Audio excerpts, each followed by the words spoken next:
Well, well, well, look who's here. How dare you attempt to lure my son like that?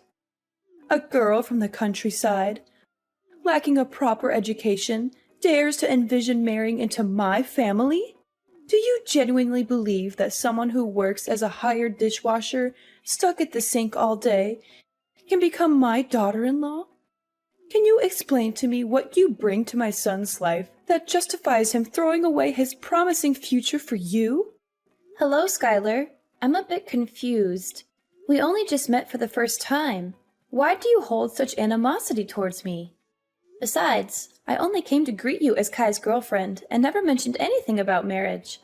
Also, it's true that I work as a dishwasher, but is that something to be ashamed of? I earn my own money, enough to sustain myself. There's no need to belittle and insult me like this, is there?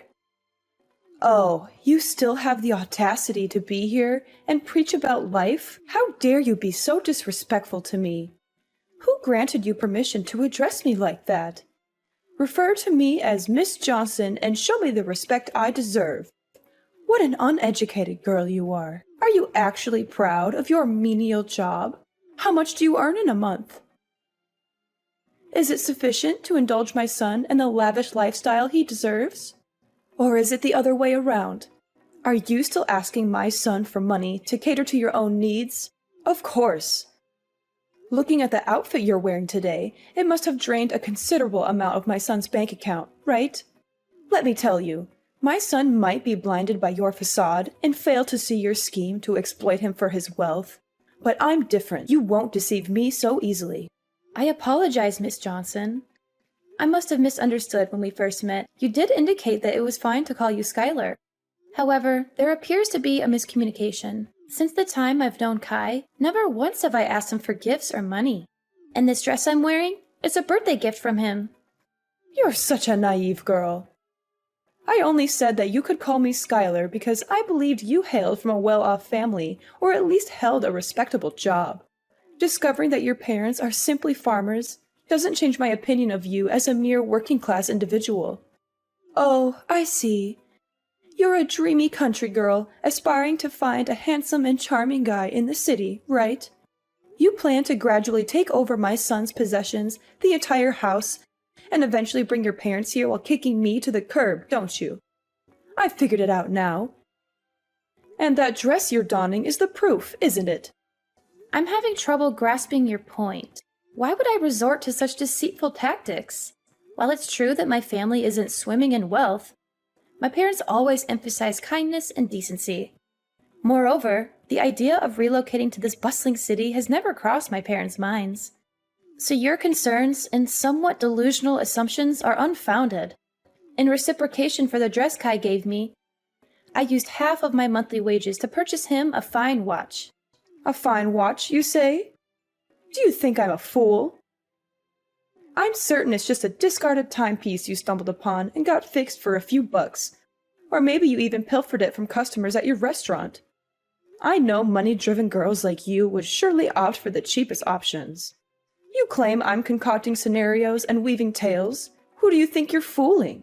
I discerned your conniving plan when I heard the story of how you first met my son. How on earth could such a coincidence exist? What are you even talking about? I never buy low-quality items for Kai, and I certainly don't steal from anyone. And as for that incident when Kai was attacked and robbed in the alley, it was genuinely coincidental that I was there. Is that so? Then tell me the whole story. Because Kai only mentioned that you were the one who rescued him from the robbery. At first, I felt gratitude. But as I've come to know you better, I can't shake the feeling that this might have been some sort of setup. You see, part of my job as a dishwasher includes taking out the trash at the end of the day. On that day, while doing my usual routine, I overheard cries for help and sounds of a struggle coming from the end of the alley. Despite being scared, I felt that not intervening could lead to someone's death. So, I played a recording of police sirens and carried my pepper spray with me. Thankfully, the robbers were frightened off by the sounds and ran away. Then I called an ambulance for the man. He was still conscious when he got into the ambulance and explained that he was working away from home, and he didn't want to worry his mom, so he requested my assistance in getting to the hospital. Kai truly is a dutiful son. But why didn't you leave once you took him to the hospital? Why did you stay around, so Kai could see you? Kai had lost consciousness due to the injuries, including a blow to his head that caused bleeding. The hospital was short on blood, and since I have type O blood, I chose to donate to help Kai. Plus, he needed someone familiar during a minor surgery, so I had to claim to be his girlfriend. Considering he had no one else by his side, I couldn't simply abandon him.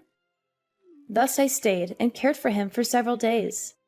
Ah, now I see it all. It's all part of your scheme, isn't it? There were no real robbers. They were your accomplices. You targeted my son, knowing he was about to be promoted to company director. Hearing that Kai frequently visits your restaurant and interacts with clients there, you realized he earned a substantial amount of money, making him a prime target. So, you orchestrated a plan. You hired thugs to stage an attack, posing as robbers, and you were lurking nearby. Then swooped in, pretending to rescue Kai. You used his hospital stay to manipulate him, pretending to be caring and sweet, and eventually made him fall in love with you, didn't you? I'm utterly baffled by your accusations. I can't even fathom what you're talking about. Crafty as a fox, aren't you? If I hadn't seen through your deceitful plan today, what else might have you done to ensnare my son? Were you planning to trap him, get him drunk, manipulate him into impregnating you so you could force me into adopting a grandchild? Let me be clear, you better stay away from my son. I won't allow you to set foot in this house again. Miss Johnson, I've tried to be patient and respectful, considering your role as my boyfriend's mother and your status as an adult. However, there comes a point where I can't tolerate baseless accusations and disrespect any longer. I never intended to get close to Kai with any ulterior motives. Everything I've done for him was out of simple kindness, something anyone would do in the same situation. I've never probed into Kai's work or financial situation because I love him for who he is, not his possessions. I implore you to stop belittling and demeaning me. You're not my parents, and you have no right to lecture me like this. You're such a wicked girl. How dare you raise your voice and insult me like this? Weren't you taught even the most basic manners by your parents?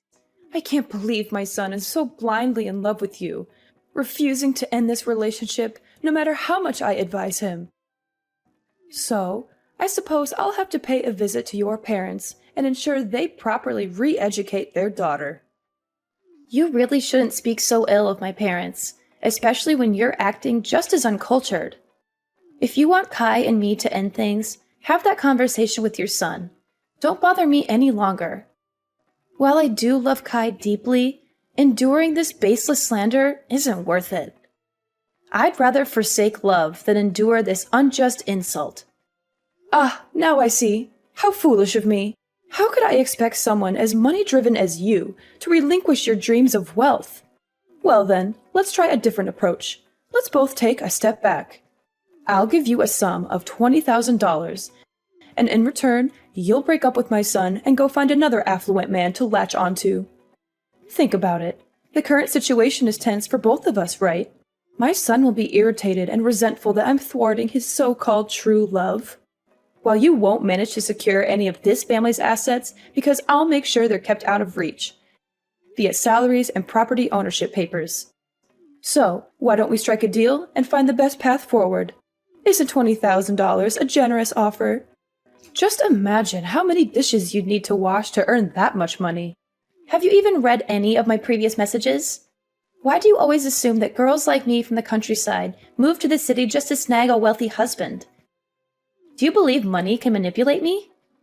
I'm not passing judgment on you, just speaking the plain truth. Come on, what's holding you back? Or are you suggesting this sum isn't sufficient? You certainly know how to put a price on things. Very well, let's consider this. You're also the one who saved my son's life. Would $20,100 suffice? Frankly, that's already quite excessive. I can't possibly increase the offer. Your attempts to manipulate the situation won't succeed either. Kai and I share a genuine connection that transcends materialistic notions. I refuse to let your misconceptions taint our relationship. If you truly care about your son's happiness, try to understand him and his choices rather than trying to control his life through money.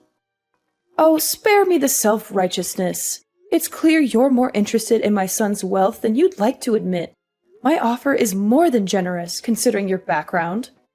You're playing hard to get, but remember, my patience isn't endless. I won't stand by and watch my son get manipulated and deceived by someone like you. This is your chance to secure a comfortable future for yourself, and all you have to do is walk away. If you're feeling shy about it, consider it a gesture of appreciation for the time you spent looking after Kai. I have no reason to be shy, nor do I need your money.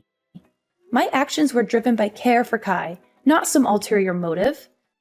Your assumptions about my intentions are both offensive and baseless. Oh, come on now. No need to put up a front. If you're too proud to accept it as payment, think of it as a token of gratitude for taking care of my son during his time of need. If you insist on this, fine. I'll accept your thanks and consider it a sign of your acknowledgement for what I did for Kai. Haha, that's a great choice. I hope we'll never meet each other again. Edna, oh my dear girl, why haven't you visited me all week? You have no idea how much I've been looking forward to seeing you again. Miss Johnson, why are you suddenly getting in touch? Didn't you make it clear the last time that you wanted me to stay away and not contact you? This change in attitude is surprising. Oh, come on. Why the formalities? Miss Johnson? Aren't we much closer than that? Call me Skylar. No, wait. Even better.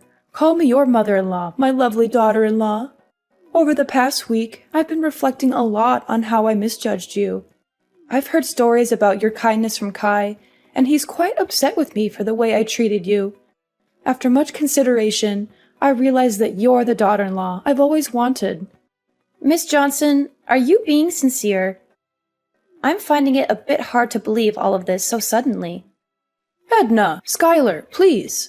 If you keep up with the formalities, I might just get mad at you. All right, Skylar. But what's the reason behind contacting me today? Well, I heard Kai mention that you're still renting a place, right? The thought worries me. Coming home late from work and being alone, isn't that risky? There are potential dangers, and you never know who might be lurking around. Or, have you considered moving in with us? I mean, I do have a spare bedroom. If you come here, I can take care of you, cook for you, and Kai can help with transportation to work. It's true that living alone can be a bit unnerving sometimes, but on the flip side, I feel a sense of independence. Moving into your house might not be the best move, especially since we're still relatively new to each other. And didn't you previously worry about me trying to take advantage of your family's wealth? Why the sudden change? Haven't I explained that already? I truly see you as my daughter-in-law.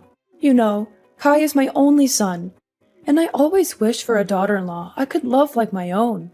From the moment I met you, I felt a connection. I must admit, the tough act I put on was just a test, to see if you'd prioritize money over my son.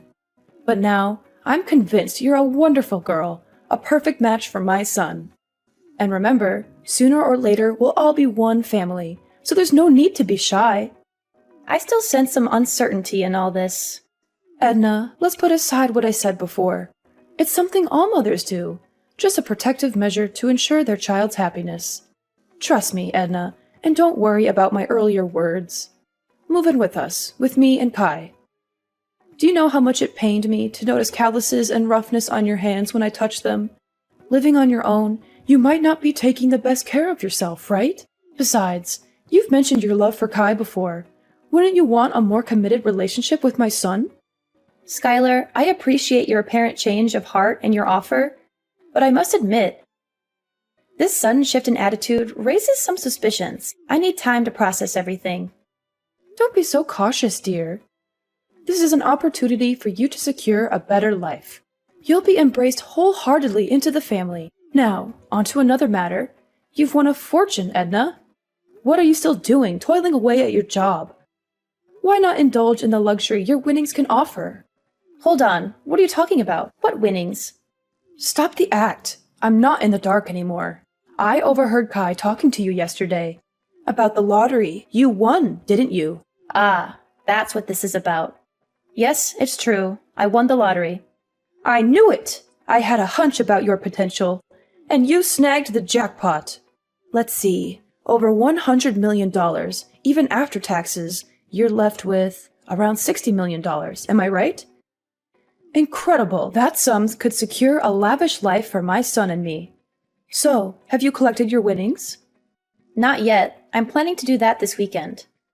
I thought I'd use part of it to treat Kai to a special meal. A special meal with hundreds of millions? You're more frugal than I thought. So what's the plan for the rest? Self-indulgence? Or will you consider getting something for me, your prospective mother-in-law? I hadn't quite considered that angle. In that case, yes, I can allocate half of the winnings to you, as a gesture of appreciation for acknowledging my relationship with Kai. Half, huh? That's fascinating. Half of $60 million, around $30 million? Astonishing! What am I going to do with all that wealth? Edna, you truly are shaping up to be a valuable future daughter-in-law. Wait, $30 million? That doesn't make sense to me. Save your excuses. You said you'd give me half of the winnings. And half is $30 million. But let's not get sidetracked. Why aren't you claiming your prize immediately? I have my eye on a list of luxury items that are calling my name. It's a dream come true. Shopping without a care about the bill. Skylar, could you please pause and listen to me for a moment? Edna, I'm swamped right now. If you have something to say, can it wait? I've got shopping dates with friends, and I need to relish this newfound shopping spree. Anyway, don't forget to move in. That way I can keep my eyes on your lottery ticket. Catch you later. And once you have the winnings, just transfer the amount to me as promised. Skylar, please wait. Listen to me. Skylar? Where are you? Edna, I'm starting to lose my patience. Why haven't you moved into my house yet? Did you run off with that winning ticket of yours? Skylar, I've thought it through. I don't think it's very reasonable to move into your house. So I decided to move to a new apartment. You don't have to worry about me. This apartment is very safe and also very close to where I work. You have to move back to my house immediately. You're a scheming woman. When you have nothing, you cling to my son, do everything to please me. So now that you've won the jackpot, have you already started giving up your acquaintance with me? Or is it that you have money now, so you despise my family? Unacceptable. I see through your game now. You must be regretting that promise you made to split the money with me. That's it, isn't it? You're hiding, hoping to avoid your commitment. No, Skylar, you're misunderstanding. I didn't even second guess it. I don't mean to despise or shirk that promise. Actually, I just finished claiming my reward and was about to text you. Oh, really? My lovely, beautiful daughter-in-law. Do you know how long I've been waiting for you? Hurry up and transfer the money to me. Do you know how much I was looking forward to it? I even made a deposit to buy a supercar and a villa. And to celebrate, I even booked tickets to invite my friends to travel to Europe. Tomorrow is the day to pay the remaining debts. But fortunately, my lovely daughter-in-law has already transferred the money to me. A life of wealth and fame is about to come to me. Oh, I don't think you can do that much with just $300. I have already transferred the money to you. You could check if you have received it. Oh, of course, it will do many things. That's an amount that even in my dreams I never thought I'd get. Oh, wait, Edna, you seem to have made a mistake here. You were supposed to give me $30 million, not 300. Looks like you missed a few zeros already. Give me my money back now. Ah, I see. Or is it because the bank doesn't let you transfer such a large amount at once, so you have to split it up into so many transfers? If so, why don't you just give me a few $1,000s for such a meager amount? Actually, I transferred the exact amount I promised to give you, didn't I? Half of the winnings. That's $300. But why do you keep mentioning $30 million? How do I have such a large amount of money to transfer to you? Oh, this must be a joke, right? Edna, you know, you're not a funny person because this joke isn't funny. If you're smart, then give me the money I deserve before I get mad and get all the money back. You were supposed to give me $30 million, not $300. I'm not getting it, Skylar. Who told you I won the jackpot? Skylar, I never claimed to have won the jackpot. Yes, I won the lottery, but it was a consolation prize, not millions. And after deducting the taxes and other fees, I only got $600. Are you serious? You've got to be kidding me. Edna, you won the jackpot. A fortune worth millions of dollars, and you're telling me you only received $600? Oh, I understand. You want to monopolize that money alone. So you lied about getting that little amount, right? You really are a spoiled girl. How dare you lie to an adult like that? I won't let you monopolize that award alone. Hurry up and give all the money you won. After all, that ticket was originally mine. I'm sure you used the money I gave you to get away from my son to buy a lottery ticket. At first, I felt sorry for you because you were so poor, so I lovingly gave you half of the reward. But now I realize you are the one who took that money and ran away alone. If that's the case, then I will not give you any more, but will get all the money you won. You're being a bit unreasonable, Skylar. The money you gave me, I have already transferred it all to Kai because he said he wanted to invest in something, so he needed money.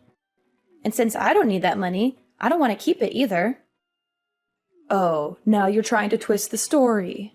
I've had enough of your lies, Edna. Just give me the money you owe me right now. Ugh, I've already spent all my money. And now creditors are calling, texting, and even coming to my house, knocking on my door asking for money. Stupid people indeed. How dare they mess with me? Don't they know that I'm about to become a millionaire? Stop hiding it. Quickly give me the $60 million. Skylar, I really don't understand what you're talking about. Which creditor are you referring to? No time for your game. I borrowed money from loan sharks and mortgaged the house for $2 million in advance to buy luxury items, thinking you had tens of millions of dollars. I spent all that money thinking you will pay me back once you get your winnings. Now debt collectors are after me, and I need that money immediately. Oh no, they're knocking on my door. They're forcing me out of the house because now this house belongs to them? Wait, what? Loan sharks? Mortgaging the house? $2 million? Skylar, this is more serious than I thought. Quickly, give me $2 million so I can pay them off. They look really tough with lots of tattoos and angry faces. Debt collectors are even starting to break down the door. Oh no, this is completely your fault. You must be responsible for paying off all this debt for me. Skylar, I never knew anything about this. I thought we were discussing splitting the winnings, not these debts. I never said I'd give you a few $1,000,000 or anything like that. I never said I won the jackpot, did I? And I certainly didn't ask you to spend money on frivolous things. It's all because of your own illusions. So this is completely your fault, not mine. You should be responsible for your own thoughtless actions. But if they're breaking into your house, why don't you call the police? How can you deny the whole responsibility like that? Why didn't you make it clear to me from the beginning, but be vague and make me misunderstand? Why didn't you stop me when you heard me talk about buying so many things? I understand. It's all your trap. You made me spend all my family money and debt because you know you won't get another chance to take over my family's property. So you made me bankrupt myself. You really are a cunning woman. How can I call the police? Because they have a promissory note that I signed myself. And there's a clause in it that if I don't pay on time, this house will belong to the creditor. Besides, if I call the police, won't the neighbors know about this embarrassing thing? No, that would ruin my reputation. Edna, I don't have time to talk bullshit like this. The creditor is breathing down my neck. I need that money now. Don't you dare call me names, Skylar. I won't take responsibility for your mistakes. You took advantage of me just like you thought I was using you. You have no idea what responsibility means, do you? Now you're drowning in your own mess, and you expect me to bail you out? You're delusional. Edna, please, I'm begging you. I'm trapped in a nightmare of my own making. If Kai finds out about this, he'll never forgive me. He'll hate me forever. I don't have any money left. I've squandered it all. I don't know what to do. The debt collectors are relentless, and I'm drowning in this mess. Skylar, you brought this upon yourself. You manipulated and deceived me. And now you expect me to rescue you from your own recklessness? Why should I help you after everything you've done? I know I don't deserve your help, Edna, but I'm out of options. If you pay off this debt, I promise I'll make things right. Please help me. I'll accept you as my daughter-in-law. I'll change. I'll become a better person. Please, Edna, give me a chance to fix this mess I've created. Skylar, I understand you're in a difficult situation, but I can't take responsibility for a debt that you owe to someone else. This is a situation of your own making, and it's not my place to fix it for you. You need to face the consequences of your actions and find a way to resolve this on your own. Skylar, I've already made my decision. I don't intend to be your daughter-in-law. Our interactions have shown me that our relationship wouldn't be healthy. Your constant criticism, disrespect, and attempts to manipulate me are not qualities I want in a mother-in-law. Edna, please! I'm terrified right now. Debt collectors are at my door and they're looking for me. I'm hiding under the bed as I'm texting you. They're demanding the money and I don't know what to do. I'm scared for my life, Edna. Please, you're the only one I can turn to. In a desperate attempt to help Skylar, I made the difficult decision to call the police. Despite the risk, I believed it was the right thing to do to ensure her safety. However, as the police intervened and the situation was diffused, Skylar's reaction was far from what I had expected. Instead of gratitude, her words were laced with anger and blame, as if I had betrayed her in some way. Kai, who had been informed of the unfolding drama, was disheartened to learn the truth about his mother's actions. He was furious, not only about the financial mess she had gotten herself into, but also about the years of mistreatment and insults she had directed at me. The realization hit him hard, and he chose to distance himself from his mother, leaving the house and cutting off contact. Skylar's pleas to Kai for help fell on deaf ears. The bond between mother and son was irreparably shattered by her actions. As time passed, the weight of her financial troubles grew heavier. She lost her house and all remaining possessions, a harsh consequence of her reckless decisions and refusal to take responsibility. On the other side of the spectrum, my relationship with Kai flourished. The truth had brought us closer, and his unwavering support was a testament to the strength of our connection. We faced challenges head-on, communicating openly and honestly about our feelings, doubts, and fears. Maybe we weren't swimming in dough, but our love bank was full. Kai stuck by me like glue, and we faced life's curveballs together. Days turned into years, and we kept on chugging. We learned that love's not about luxury, it's about being there for each other. Our story turned into this epic of ups and downs, learning to stand our ground, and most of all, realizing that love's the real deal. So, what's the takeaway from this roller coaster? Well, life's like a box of chocolates. You never know what you're going to get. But sticking together through thick and thin,